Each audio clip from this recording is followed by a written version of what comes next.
دیکھو نماز میں وسوسے اگر اس طرح کے آ رہے ہیں نا، وسوسے دو طرح کے ہوتے ہیں. مان لو وہ طہارت یعنی ناپاکی کا وسوسہ شروع ہو جاتا ہے کہ پتہ نہیں ہوا تو نہیں خارج ہوئی ہے، پیشاب کا قطرہ تو نہیں نکلا، تو اس کے بارے میں صحیح حدیث ہے کہ جب تک 100% یقین نہ ہو وضو ٹوٹنے کا، اس وقت تک یہی سمجھا جائے گا کہ وضو باقی ہے. اب جو وسوسے کا مریض ہے اس کو یہ شبہ ہوتا ہے پتہ نہیں مجھے 100% یقین ہو رہا ہے کہ نہیں ہو رہا، تو اس کا علماء نے حل لکھا ہے کہ اگر آپ قسم اٹھا کے کہہ سکیں نا، کوئی اس وقت پوچھے کہ بھئی آپ کی ہوا خارج ہوئی ہے یا پیشاب کا قطرہ نکلا ہے، تو آپ قسم اٹھا کے بولے اللہ کی قسم ہوا خارج ہوئی ہے، تو یہ اس کی علامت ہے آپ کا 100% یقین ہے. یعنی اگر آپ قسم اٹھا سکتے ہو تو کہا جائے گا کہ وضو ٹوٹا ہے. لیکن جو وہمی ہے نا وہ کہے گا پتہ نہیں میں قسم اٹھا سکتا ہوں کہ نہیں اٹھا سکتا. یہ بھی ہوتا ہے.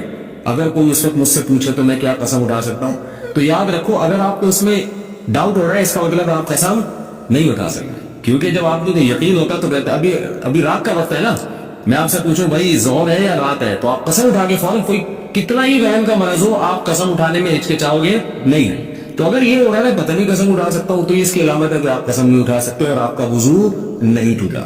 پھر یہ فکر نہ کرے کہ حقیقت میں ہوا خارج ہوئی ہے اور نہیں ہوئی ہے، بس اللہ اس کے رسول نے جب کہہ دیا کہ آپ کا وضو باقی ہے تو وضو باقی. دوسرا وسوسہ تجوید کا ہوتا ہے. الحمدللہ کو الحمد پتہ نہیں حلق سے نکل رہا ہے کہ نہیں نکل رہا، یہ بھی ہوتا ہے. اتنی زور زور سے پڑھتے ہیں کہ ساتھ والے کے لیے نماز پڑھنا مشکل ہو جاتا ہے. تو ایسے وسوسے کے مریض کو چاہیے بس جلدی سے پڑھ لیا کرے. اے اللہ تو نے ہمارے ذمے جو کام لگایا ہم نے وہ کرنا ہے، باقی خوش رکھنا یا نہ رکھنا یہ کس کا کام ہے؟ یہ تیرا کام. ہم کیا کرتے ہیں؟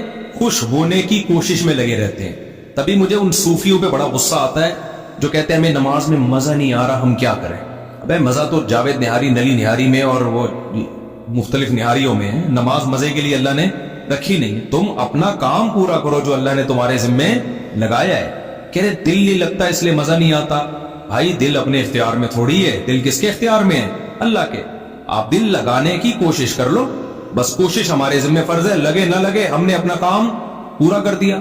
غلام کا کام ہوتا ہے آقا نے جو آرڈر دیا اس کو پورا کرے، بس غلام سمجھو اپنے آپ کو. بھائی اب آپ مجھے ایک بات بتاؤ، آپ کے غلام نے یا آپ کے باس نے کہا، آپ کہیں آفس میں جاب کر رہے تھے، بیٹا یہ جا کے چیک کیش کرا کے لے آؤ. اب آپ جا رہے ہو، آپ کو تنخواہ ملتی ہے اسی چیز کی. اب آپ جا رہے ہو، آپ سوچ رہے ہو کل جب میں گیا تھا اتنا مزہ آ رہا تھا، بائک یوں یوں یوں یوں چوتھے گیئر میں چلا رہا تھا اور ایسے ایسے زگ زیگ کرتا ہوا جا رہا تھا کہ باس نے آج بڑے دنوں بعد مجھے کوئی کام کہا ہے، کتنا مجھے مزہ آ رہا تھا. بینک میں گھنٹہ بیٹھا رہا ہوں پھر بھی میں نے انجوائے کیا، کوئی ٹینشن نہیں ہوئی. آج پتہ نہیں بورنگ دن ہے، طبیعت بھی کچھ سیٹ نہیں ہے. باس نے کہا 1 گھنٹے میں یہ چیک کیش کرا کے پیسے لا کے میرے ہاتھ میں پکڑاؤ. بالکل بھی مزہ نہیں آ رہا یار، آج بالکل بھی مزہ نہیں آ رہا. لہذا آج نانی کے ہاں چلے جاؤ. آج کیا کرو، ہمارے بچے تو جیسے ہی کرتے ہیں نانی کے ہاں چلے جاتے ہیں، تو نانی کے ہاں چلے جاؤ. اگلے دن آپ آئے، باس نے کہا بیٹا میں نے تمہیں کہا تھا کہ مجھے فوری طور پر 1 کروڑ روپے چاہیے، تمہیں میں نے چیک دیا تھا، میں نے آگے پیمنٹ کرنی تھی، کیش پیمنٹ کرنی تھی، تم کیوں نہیں لے کر آئے؟ میں گھنٹے سے تمہارا انتظار کر رہا ہوں.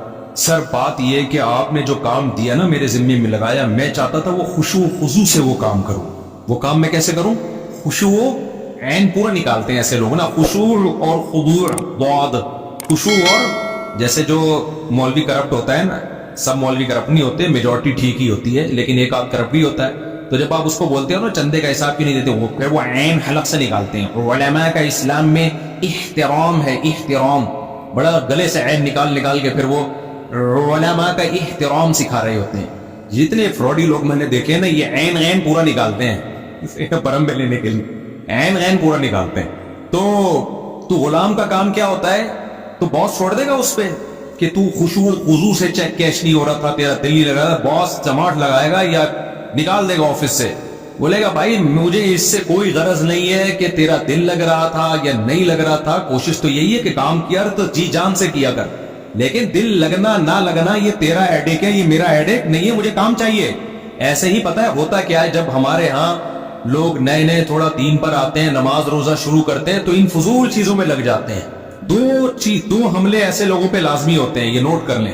جب آپ نئے نئے دین پہ تھوڑا سا آتے ہو نا، پورا تو آج کل بہت ہی کم لوگ آ رہے ہیں، تھوڑا تھوڑا آنا شروع ہوتے ہیں، چلو یار نماز پڑھ لو، چلو اعتکاف میں بیٹھ جاؤ. تو 2 حملے لازمی شیطان کرتا ہے. ایک حملہ تو یہ کرتا ہے کہ دل نہیں لگ رہا. شروع میں تو بڑا دل لگ رہا تھا 4 دن نمازوں میں، اب دل نہیں لگ رہا یار، اب وہ بات نہیں رہی. اب جب سے دل لگنا شروع ہوگا نا پھر پڑھوں گا. بہت بڑا دھوکہ ہے، دل کی ایسی کی تیسی.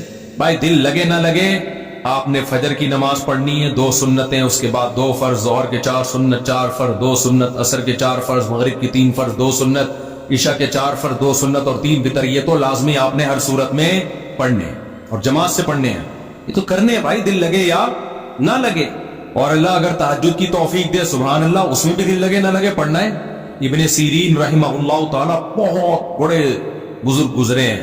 وہ کہتے تھے میں نے 20 سال تہجد پڑھی ہے نہ چاہتے ہوئے، دل نہیں لگتا تھا. 20 سال کے بعد اللہ نے مجھے تہجد کی لذت عطا فرمائی ہے. 20 سال کے بعد میرا دل لگنا شروع ہوا ہے. 20 سال تک دل نہیں لگتا تھا. پڑھتا تھا اللہ خوش ہوتا ہے تہجد پڑھنے سے. بھائی دل لگے یا نہ لگے ہم پڑھیں گے. اور تہجد نہیں پڑھے تو فرض نماز تو بہرحال ضروری ہے، وہ تو ہم نے اللہ کے حکم کو پورا کرنا ہے. تو ایک حملہ شیطان کا یہ ہوتا ہے. شیطان کیا کہتا ہے اب تمہارا وہ خشوع و خضوع رہا نہیں ہے، کیا فائدہ ایسی عبادت کا. بھائی عادت ڈل جانا نا نیکی کی، یہ اس نیکی سے اچھا ہے کہ جو خشوع و خضوع سے ہو رہی ہے لیکن اس کی عادت نہیں پڑی، اس سے اچھا ہی ہے. تصوف میں اس کی بڑی اہمیت ہے کہ نیکی کی عادت پڑ گئی ہے نا، بے شک دل نہیں لگ رہا. یہ آدمی اللہ کی نظر میں زیادہ قیمتی ہے اس نیک آدمی سے جس کا دل تو لگ رہا ہے نیکی کا لیکن اب اس نیکی کی عادت اس کو پڑی نہیں، اس لیے کہ کبھی بھی چھوڑ دے گا. وہ کیا فائدہ؟ تہجد میں آپ کو مزہ آ رہا ہے لیکن عادت نہیں پڑی. اس سے بہتر وہ آدمی ہے جس کو مزہ نہیں آ رہا لیکن عادت پڑ گئی ہے. حضرت مولانا اشرف علی تھانوی رحمہ اللہ سے کسی نے کہا کہ مجھے نماز کی عادت پڑ گئی ہے، وہ مزہ نہیں آتا جیسے پہلے آتا تھا لیکن عادت پڑ گئی ہے، اب تو میں عادتاً پڑھ رہا ہوں نماز، ایک روٹین بن گئی ہے. تو پتہ نہیں یعنی مجھے ثواب بھی مل رہا ہے اس کا. ایک تو روٹین ہو جاتی ہے نا، عادت پڑ جاتی ہے. لیکن وہ بیچارہ پریشان تھا کہ مجھے تو عادت پڑ گئی ہے نماز پڑھنے کی، تو وہ بات تو رہی نہیں.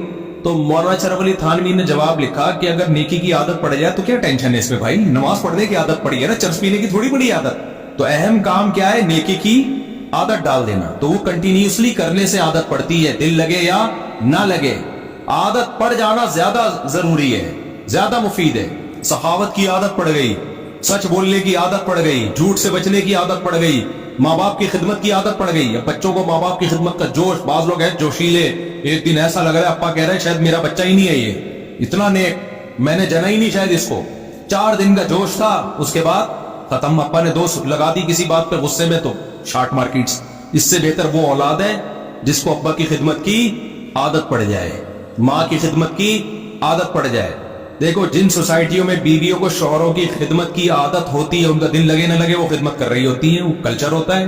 لیکن جن سوسائٹیوں میں بیویوں کو شوہروں کی خدمت کی عادت نہیں ہے نا، 4 دن کا جوش ان کو بھی ہوتا ہے. آج پیسے نکلوانے پتلون سے تو خدمت کر لو، یہ بھی بنا کے کھلا دیا. اس کے بعد پھر جو پڑی رہتی ہیں ایک مہینہ ماشاءاللہ پولیس آ کے اٹھاتی ہے کہ اب کچھ ناشتہ بنا دو، بیچارے انہیں کہاں جانا ہے؟ آفس جانا ہے. صفائی کی عادت گھروں میں بعض خواتین کو ہوتی ہے، بعض کو نہیں ہوتی. جن کو نہیں ہوتی کبھی کبھار وہ گھر صاف کر لیتی ہیں.